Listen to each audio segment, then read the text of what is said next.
उमेर उस्मानी के official channel उस्मानी official को subscribe कीजिए। ज़कात इस्लाम का बुनियादी सुतून है, जिसके क़याम के बगैर इस्लाम की अमानत कायम नहीं हो सकती।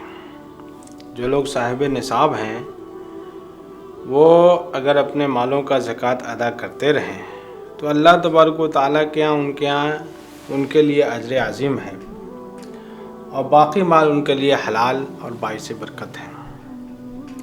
लेकिन जो लोग ज़कात अपने माल का अदा नहीं करते और उसमें सुस्ती करते हैं उनके लिए नहायत ही बुरा ठिकाना और उनके लिए दर्दनाक अज़ाब है।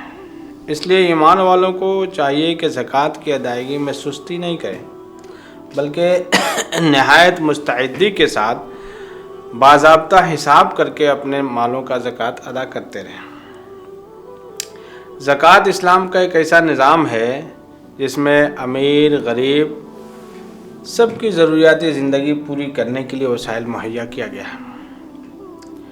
ऐसे लोग जो माशी एतबार से तंगी के शिकार हैं, यतीम बच्चे जो दुनिया की समझ नहीं रखते, और बेवा और मसाकीन जो बेसहारा हैं, जिनका कोई सहारा नहीं है, ऐसे लोगों के लिए ज़कात का निज़ाम कायम किया गया है कि मालदारों से उनके माल में से कुछ हिस्सा ले करके उन मोहताजों को दे दिया जाए ताकि उनकी ज़रूरतें भी पूरी हो सकें।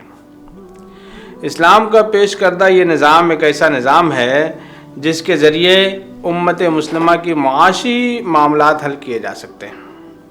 हमारे मुल्क हिंदुस्तान में माशी एतबार से मुसलमानों की जो उमूमी हालत है उससे कौन शख्स नावाकिफ़ है, लेकिन क्या आपने कभी इस पर गौर किया कि इस्लाम के इतने मुनज़्ज़म मुआशी निज़ाम के बावजूद मुसलमान इस कदर पसमानदा और सतह गुर्बत से नीचे ज़िंदगी क्यों गुजार रहे हैं? जो लोग कौम व मिल्लत का दर्द रखते हैं और उनकी आमदनी भी अच्छी खासी है और वो अपनी मालों का ज़कात भी निकालते हैं, तो उनसे ज़रूरियात ज़िंदगी गरीबों की पूरी होती हैं। बहुत सारे लोग ऐसे हैं जो इदारे चला रहे हैं, जैसे मदारिस इस्लामिया, या बहुत सारे अंजुमन ऐसे हैं जो गरीबों नादारों की कफ़ालत करती हैं, या बहुत सारी जगहों पर बैतुल माल कायम है जहाँ पर ज़कात जमा करके और गरीबों और मोहताजों की ज़रूरियात पूरी की जाती हैं। लेकिन इन सब के बावजूद गरीब आज भी गरीब है और सतह गुर्बत से नीचे ज़िंदगी गुजार रहा है।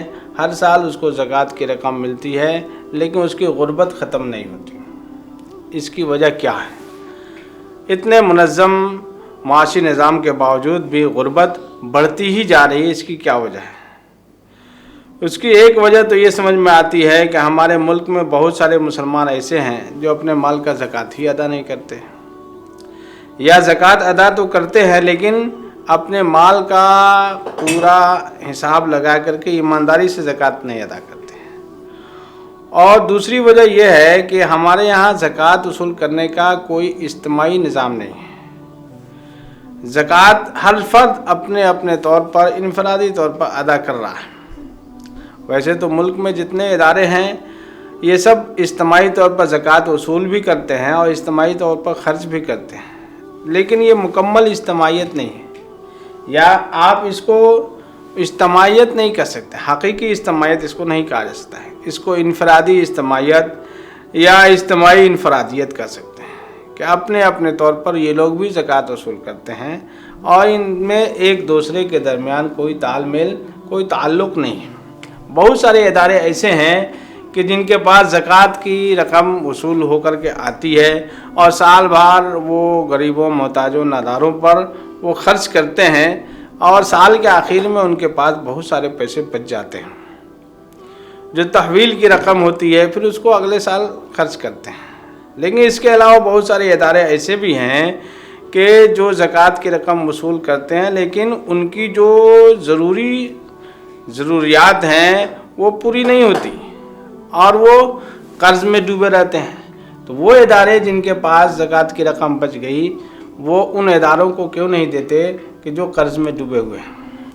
इससे ये पता चलता है कि ये लोग मुजतमे नहीं हैं बल्कि मुनफरिद हैं, अपनी अपनी डगर पर चल रहे हैं।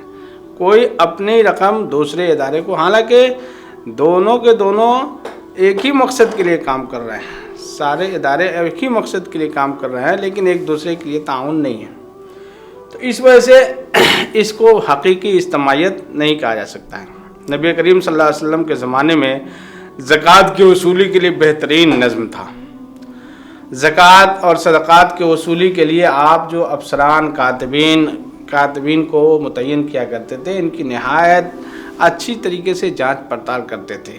उनकी ईमानदारी को देखा जाता था, उनके एहसास ज़िम्मेदारी को देखा जाता था, उनकी काबिलियत, दयानत, अमानत, हर चीज़ को देखा जाता था और उसके बाद उनको ज़कात की वसूली के लिए मुतय्यन किया जाता था।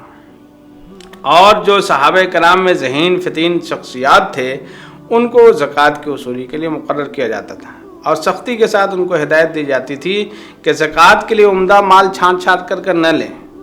ऐसा ना हो कि ज़कात देने वाले को नुकसान हो जाए, और ऐसा भी नहीं होना चाहिए कि बिल्कुल घटिया माल वसूल करें कि ज़कात लेने वालों को नुकसान हो जाए। तो इस तरीके से एतदाल के तौर पर ज़कात वसूली का निज़ाम कायम था। उनके लिए हिदायत थी कि जहाँ पर ज़कात वसूल करना है उस जगह पर जा कर के हर चीज़ का हिसाब करके ज़कात वसूल करें। और ज़कात जो वसूल करने वाले थे उनके लिए हिदायत थी कि जो ज़कात देने वाले हैं उनके लिए दुआएं करें और उनसे नरमी से मुतालबा करें। और जो ज़कात देने वाले थे उनके लिए भी हिदायत थी कि जब आपके पास ज़कात लेने वाले पहुँचें तो उनसे सख्ती से नहीं बल्कि नरमी से मुलाकात करें और उनका इस्तकबाल करें और उनका ताउन करें।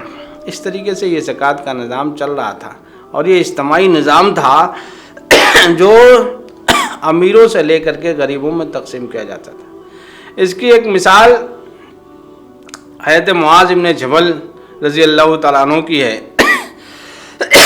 कि सन 9 हिजरी में हुज़ूर पाक सल्लल्लाहु अलैहि वसल्लम ने हज़रत मुआज़ इब्न जबल को यमन का गवर्नर बनाकर भेजा। वहाँ दावत व तबलीग के लिए आपको भेजा और आपने फरमाया कि देखो वहाँ तुम्हारा साबका अहले किताब से होगा, तुम उनको जा कर के पहले तो ईमान की दावत देना। अगर वो ईमान ले आए तो उन्हें ये बताना कि अल्लाह तबारक व तआला ने तुम्हारे ऊपर रोज़ व शब में 5 वक्त की नमाज़ें फ़र्ज़ की हैं। अगर वो इसको भी मान लें तो उनसे कहना कि तुम्हारे ऊपर अल्लाह ताला ने ज़कात साल में एक बार फ़र्ज़ की है, जो तुम्हारे मालदारों से ले करके तुम्हारे गरीबों को खर्च की जाएगी।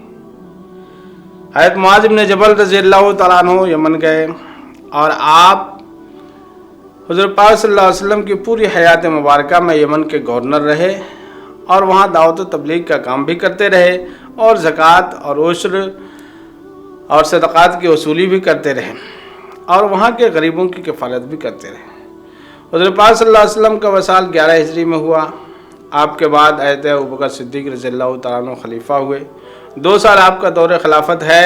इस दरमियान भी हज़रत मुआज़ इब्न जबल रज़ियल्लाहु तआला अन्हु इसी ओहदे पर फाइज रहे।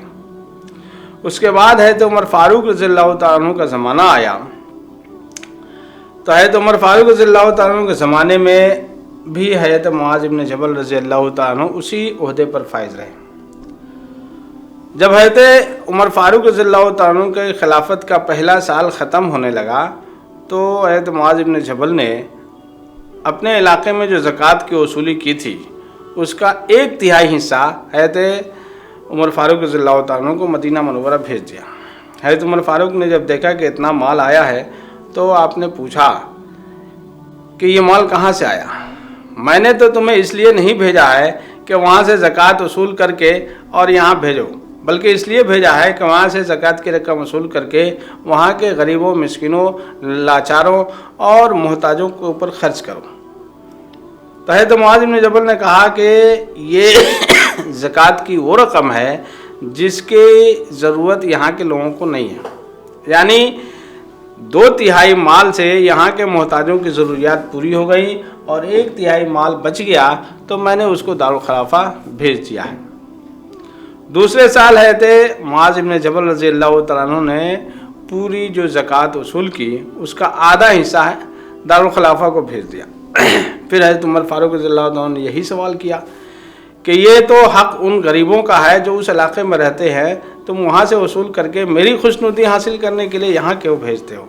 तो हज़रत मुआज़ बिन जबल ने वही जवाब दिया कि ये यहाँ के गरीबों की ज़रूरियात से ज़्यादा है, इसलिए मैंने इसको दारुल खिलाफा भेज दिया। तीसरे साल हज़रत मुआज़ बिन जबल ने वहाँ की पूरी ज़कात दारुल खिलाफा को भेज दी। और आपने कहा कि यहाँ पर अब ऐसा कोई आदमी नहीं है जो ज़कात की रकम वसूल करे। तो देखिए कितना कलील अरसा है। हुज़ूर पाक सल्लल्लाहु अलैहि वसल्लम की हयात मुबारका में आप गवर्नर बने। हज़रत अबू बकर सिद्दीक़ रज़ियल्लाहु तआला अन्हु का नहायत मुख्तसर दौर गुजरा और उसके बाद हज़रत उमर फारूक रज़ियल्लाहु तआला अन्हु के खिलाफत का ये 3 साल का दौर, तकरीबन 7 साल बनते हैं। और इन 7 सालों के अंदर जो ज़कात का इज्तिमाई निज़ाम कायम हुआ और मुनज़्ज़म तरीक़े पर इसको वसूल किया गया, तो उस इलाके की गुर्बत ख़त्म हो गई। अगर इसी तरीके से हम भी अपने ज़कात का इज्तिमाई निज़ाम कायम करें और ईमानदारी के साथ ज़कात देने वाले ज़कात दें और वसूल करने वाले ईमानदारी के साथ वसूल करें और फिर उसको ईमानदारी के साथ खर्च किया जाए, तो हमारे इलाके की गुर्बत क्यों नहीं ख़त्म हो सकती है? बिल्कुल ख़त्म हो सकती है। इसके बहुत सारी मिसालें हैं। हज़रत उमर इब्न अब्दुल अज़ीज़ के ज़माने में मिस्र के गवर्नर ने ख़त लिखा कि हमारे यहाँ अब ज़कात वसूल करने वाला कोई नहीं है, कोई ऐसा शख्स नहीं है जिसको ज़कात दिया जाए, तो अब इस रकम की क्या करें? तो आपने कहा कि वहाँ शहराओं पर मुसाफिरों के लिए आरामगाहें तामीर करो, ग़ुलामों को ख़रीद के आज़ाद करो, औरतों और नौजवान मर्दों की इमदाद करो ताकि वो शादी करके अच्छी और खुशगवार ज़िंदगी गुजार सकें। तो इस तरीके से ये निज़ाम, जब इज्तिमाई निज़ाम कायम था तो गरीबों की ज़रूरियात पूरी हो रही थी। एक फ़र्क था उस ज़माने के मोहताजों के अंदर और आज के ज़माने के मोहताजों के अंदर, एक फ़र्क वाज़ेह तौर पर मौजूद था कि उस ज़माने में लोगों की ज़रूरियात महदूद थी और लोगों के अंदर ईमानदारी भी मौजूद थी, इसलिए उनके यहाँ हिर्स और हवस नाम की चीज़ नहीं थी। अगर उनको कुछ रकम मिल जाती जिससे उनकी ज़रूरियात ज़िंदगी पूरी हो सकती थी, खाने पीने का इंतज़ाम हो सकता था, रहने सहने का इंतज़ाम हो सकता था, तो वो सब्र करते थे और उसी पर अल्लाह का शुक्र अदा करते थे। आज के ज़माने में लोग हवस का शिकार हो गए। जो ज़कात लेने वाले हैं वो खुद साहिब निसाब होने के बावजूद ज़कात के तरफ ललचाई हुई नज़रों से देखते हैं और उनकी ज़िंदगी, पूरी ज़िंदगी ज़कात वसूल करने में गुजर जाती है। हालांकि ज़कात की रकम ले करके वो खुद अमीर हो चुके हैं, उनके ऊपर खुद ज़कात फ़र्ज हो चुकी है। लेकिन हमारे यहाँ तो एक ऐसी बरादरी मौजूद है जो ये समझती है कि हमारा काम ही है मांग करके खाना और हमारा काम ही है ज़कात वसूल करना। ऐसा कुछ नहीं है, बल्कि इस्लाम का जो निज़ाम है वो ये है कि जो मोहताज हैं, फ़कीर हैं, अल्लाह तबारक व तआला ने कुरान करीम के अंदर 8 तबक़ात का ज़िक्र किया है जिनको ज़कात की रकम दी जा सकती है, उसके अलावा और किसी को ज़कात नहीं दिया जा सकता है। तो एक तरफ ज़कात लेने का अच्छा इंतज़ाम हो और दूसरी तरफ ज़कात जो जिनको दिया जाता है वो भी ईमानदारी से उसको वसूल करें, हवस का शिकार न हो, तो इस ज़कात का इज्तिमाई फ़ायदा हमें मिल सकता है। इस्लाम एक वाहिद मज़हब है जिसमें दीनी और दुनियावी तमाम मसाइल का हल मौजूद है, लेकिन शर्त यह है कि उसको उसी नहज पर किया जाए जिस नहज पर रसूलुल्लाह सल्लल्लाहु अलैहि वसल्लम ने कायम किया और आपके बाद सहाबे कराम ने जिस नहज पर उस पर अमल किया, उसी तरीके से अगर हम भी अमल करें तो ये निज़ाम हमारे लिए दुनिया में भी फ़ायदामंद होगा और आखिरत में भी फ़ायदामंद होगा। इज्तिमाई तौर पर ज़कात अदा करने का ये फ़ायदा होगा कि हमारी कौम गुर्बत व इफ़लास से दूर होगी, ज़रूरियात ज़िंदगी पूरी होंगी और ज़रूरतमंदों की ज़रूरतें पूरी होंगी, बीमारों को दवा नसीब होगी और एक ऐसा मुआशरा बनेगा जिसमें गरीब भी अपनी झोपड़ी में इस उम्मीद पर होगा कि हमारी ज़रूरतें अल्लाह तबारक व तआला अपने बंदों के ज़रिए पूरी करेगा।